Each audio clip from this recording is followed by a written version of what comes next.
Hi, this is Rachel from the Book Mavens, and I have some October spooky reads reviews to share with you today.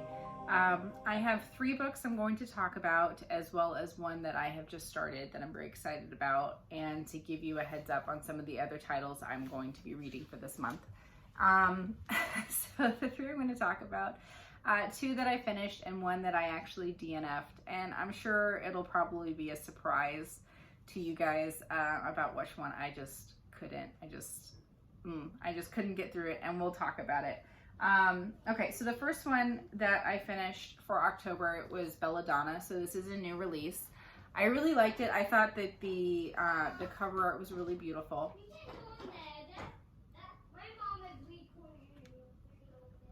I don't know who he's talking to. So this is what the dust jacket looks like. This was Barnes & Noble's special edition. So I wanted to show you because I love that Barnes & Noble, apparently Barnes & Noble was just purchased by Waterstones. So I hope that means that we're going to get some really beautiful art, and maybe that they'll start offering more sprayed or stenciled edges. But look at how beautiful that hardcover is. It's really beautiful. I know that there was another indie one that did it that was, they think the same design, but they did it in like a light lavender instead of this dark plum color. But it has beautiful end pages with this really dark kind of gothic thing going on. So let me tell you what this book is about. So this book is about a girl who can't die, and everyone around her kind of dies, and she's been busting through different guardians who have not been very kind to her. And through this whole process, she's figured out, obviously, that she can't die, but she has a closeness to death. That she can see death if somebody has died or if she is close to death herself. And she has figured out that a way in which to be able to communicate with death is by eating belladonna berries. And so that's kind of where you start off, where you see that she is taking them in order to ask death some questions. And so we see her, our main character, travel from this really derelict home of her latest guardian and traveling to a beautiful estate because she longs to become a lady. Now she is an heiress, and she's going to inherit tons of money as well as her own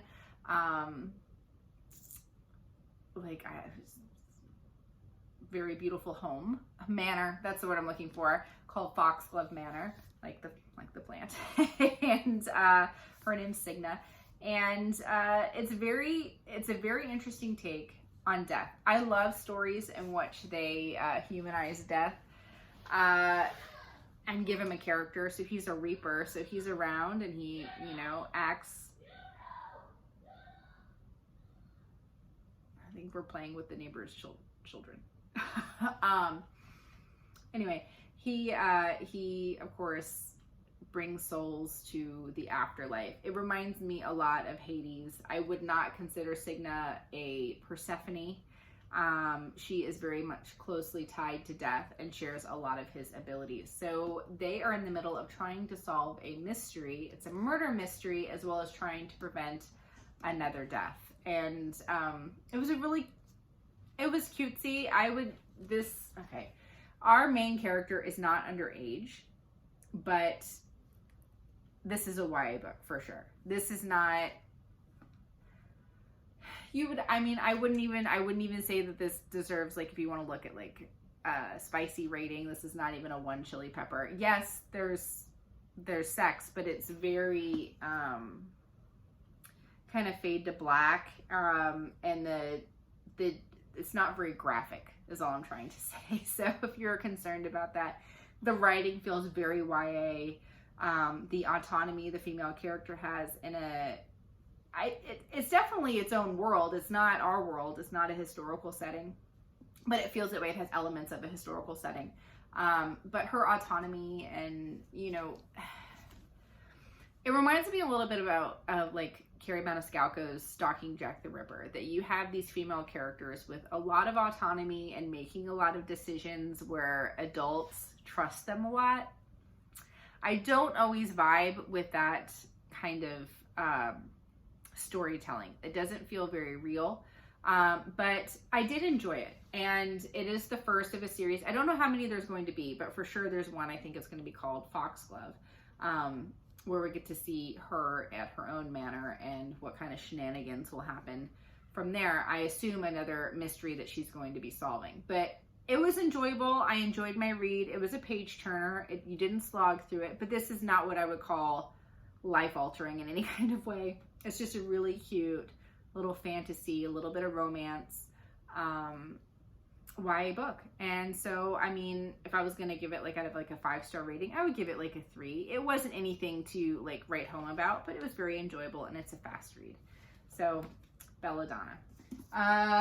The other book that I read it digitally, so I don't have a copy to show you.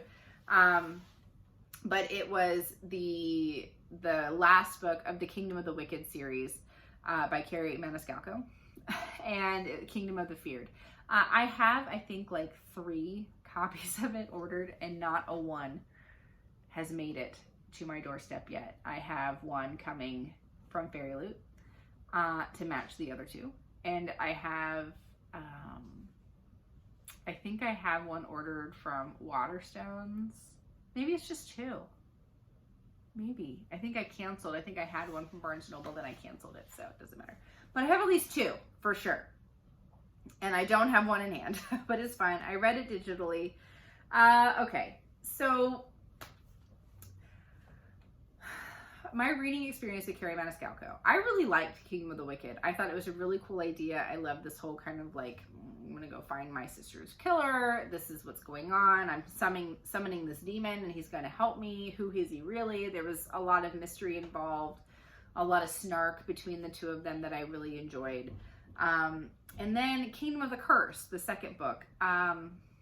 Things started to spiral. It became very much less of a plot and more of the romantic side of things, which isn't necessarily terrible. It got a little spicy. I mean, I do not consider Kingdom of the Wicked, they're new adults to me. They're not YA. But the first book's pretty tame. The second book, it really gets going. It's a bit of a slow burn. But there really wasn't much happening plot-wise. And so I really wasn't really vibing with the overall story. I'm like, okay, well, maybe it's just suffering from middle book syndrome. Let's see what happens with the third. So I was very excited for Kingdom of the Feared to come out. It definitely amped up the spice-o-meter. Okay, if we want to talk about that, it's pretty spicy. But in terms of plot, is there one? I don't even know. So gloves are off regarding sex. There's a lot of it. And we lose a lot of the snark between our 2 main characters, and I miss that. Now it's just that he can do no wrong and he's perfect, and he very well may be. That's great. It just doesn't make for a very enjoyable reading experience if we went so heavily romance focused. But then the rest of the storyline, she just tried to do a lot of things. She added in a bunch of things in order to get her plot to work. I don't want to give out spoilers. It was a fast read. It didn't take me long. I think it took me like 2.5 days maybe to read it. And that was not like steady by any stretch of the imagination. And it's not very long. Like digitally, it was I think like 711 pages, which is super short for a digital book.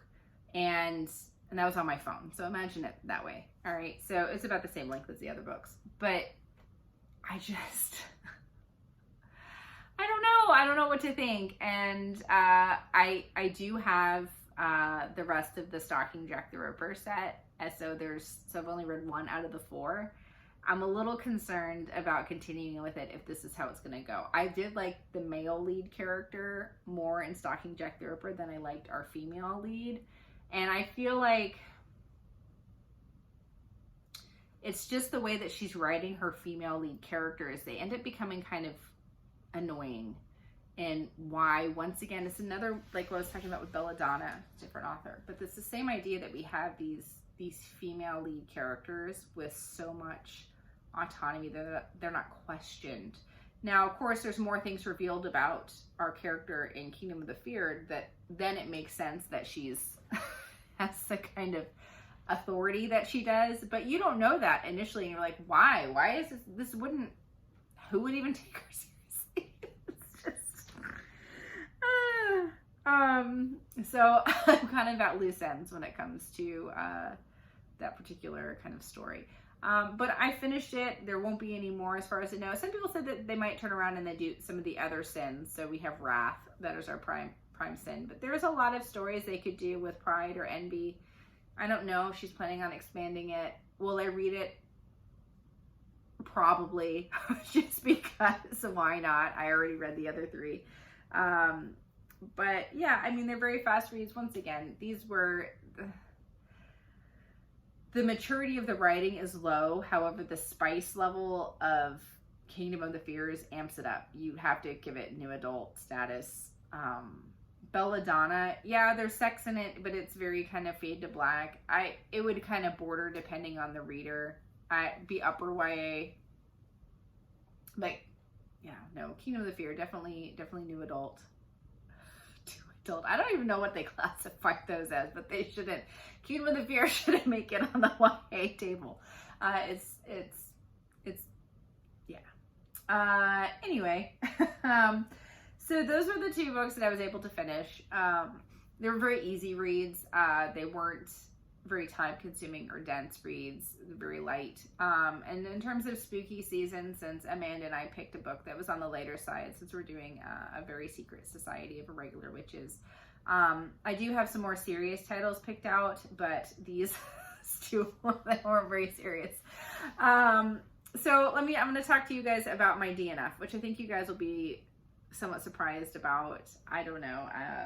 I mean, I read some pretty hefty, dense books, but I DNF'd Babel, whichever. And it's a beautiful book. And I like this quote. I'm happy to put it on my shelf, but I don't know if I'll ever pick this book back up. I really don't. And I like R.F. Kuang. I've seen her interviewed. I like her as a person. I respect her mind. I think she has a fabulous mind. I do.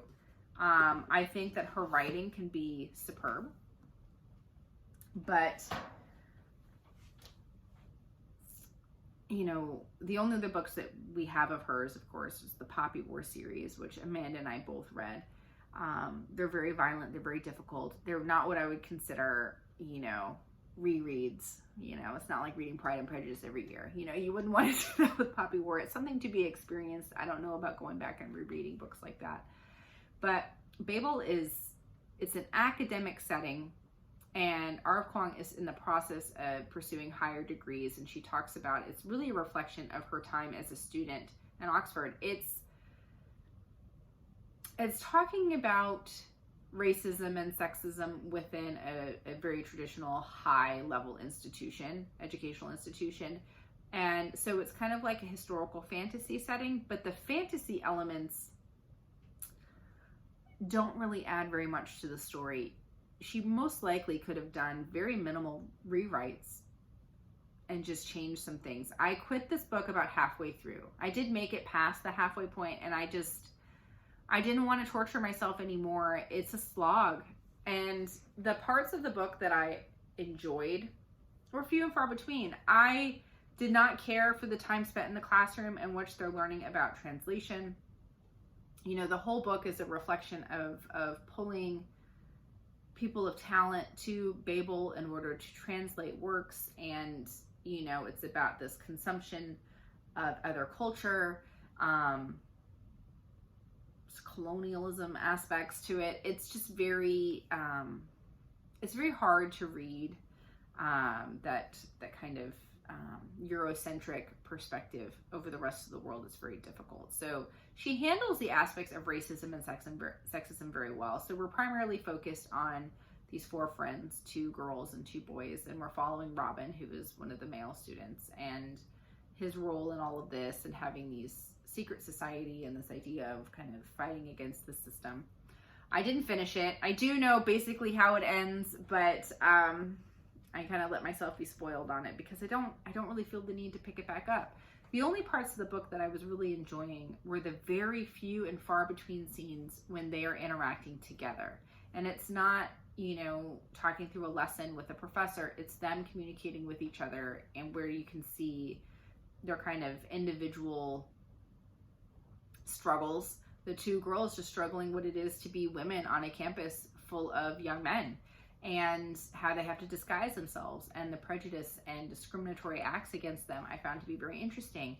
You have another character, Rami, who is Indian, and he faces tremendous discrimination. And while those things can be hard to read, I really like this kind of element of found family that existed among the four of them. But so little of the story is focused on that. So you don't get a tremendous amount of character development, and it really would have served the story better to have multiple POVs. And you didn't get that. You're with one, all right? And it's a first person narrative. And it was a slog.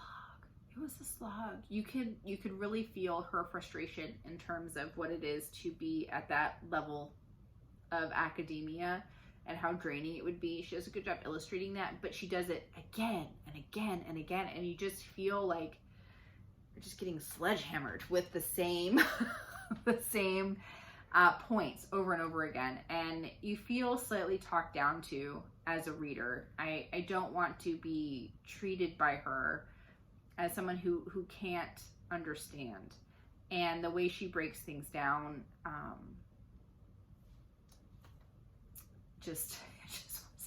it wasn't for me. It was incredibly repetitive. You didn't get the character development you wanted. It didn't seem like there was going to be a payoff. It just seemed like it was going to be more of the same. And I just said, no, I just couldn't do it anymore. And I hate that, because this was a book that was very, very anticipated. It was very highly anticipated by me. I was excited to read more of her writing. And this just wasn't it. I didn't feel the level of internal conflict that you get with Poppy War, with Ren. It didn't get you. I didn't care about these characters enough to want to invest in finishing the story. And that makes me so sad. And, the problem is, when I see reviewers talk about this book and rave about it, they say the same things over and over and over again. Like, I don't see a lot of individualized views of this story beyond, it was just such a reflection on academia and colonialism and racism. And those things are in there, but is that all? Is that it? Because I could read a nonfiction text about that and probably would have enjoyed it more. I think that my perspective of this book would have been different if it was a historical fiction, that I would have known that this was what's going to happen. The world building was weak. I mean, she based it, it's a low fantasy novel. It's not high fantasy. It's in our reality. And the magical elements really added nothing.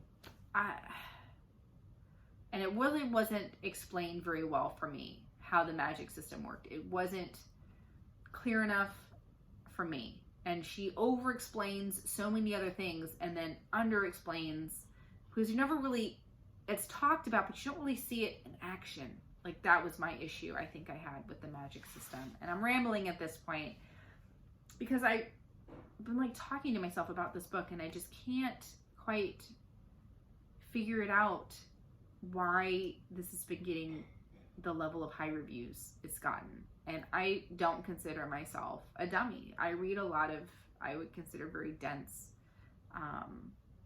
informative books, and I'm certainly no stranger to dense historical fiction, and have never had any problem holding on to a plot and being able to follow a storyline, especially a complex one.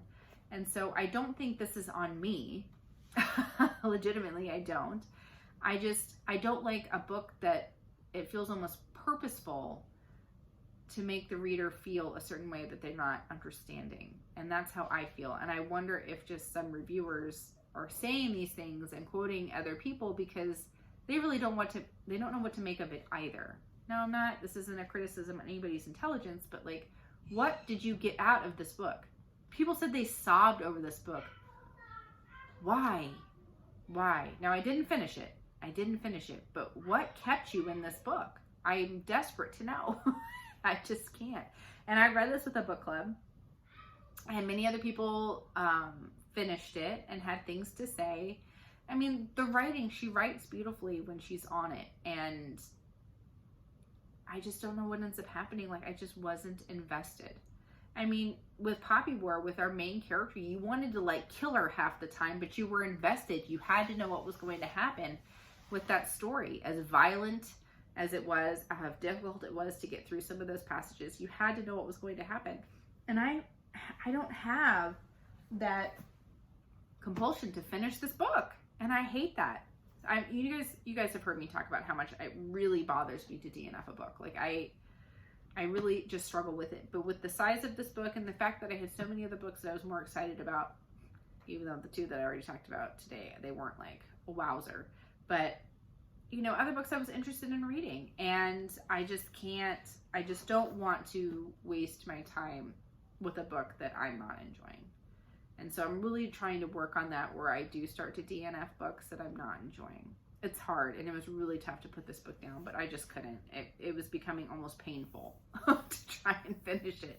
But if you read Babel and you loved it, I'm so pleased. I wanted to love it too. I really did. And I just couldn't get into it. But I'd love to know your thoughts, and let me know what you think of this book. Okay, so for the rest of the month, I have some titles that I'm going to be reading. Some of them I don't have on me, of course. But I have just started The Bone Shard Daughter. So this is dealing with like bone magic and a high fantasy setting. I'm very excited about this one. It sounded spooky, anything with bones. Sounds like a winner for the season. I have another book, and I can't remember what it's called. It's not is it Season of the Witch? I don't know, I need to look it up. That I'm reading with my other book club for this month, but we're not starting for 2 weeks. So it'll be like more towards like the tail end of October into November. And then of course, you know that I'm reading The Very Secret Society of Irregular Witches with Amanda. And then I have, and then I'm going to read The Dowry of Blood. So that's going to be my darkest, I think, spooky retelling, because it's like a polyamorous Dracula's bride's kind of story. It's pretty short. So I'm looking forward to those reads. I might tack on another one. I don't know. But as of right now, I'm looking at 4 more books for the month. So we'll see how we go. And if I read anything else, of course, I will let you know. But that's all I have for you today. Please let me know what you thought of these titles.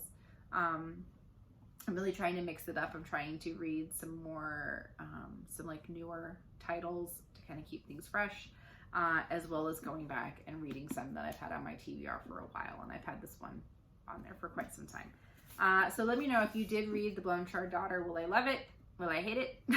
I'm excited. I think I'm only through like chapter 1, and so far it looks really good. So anyway, next time I'm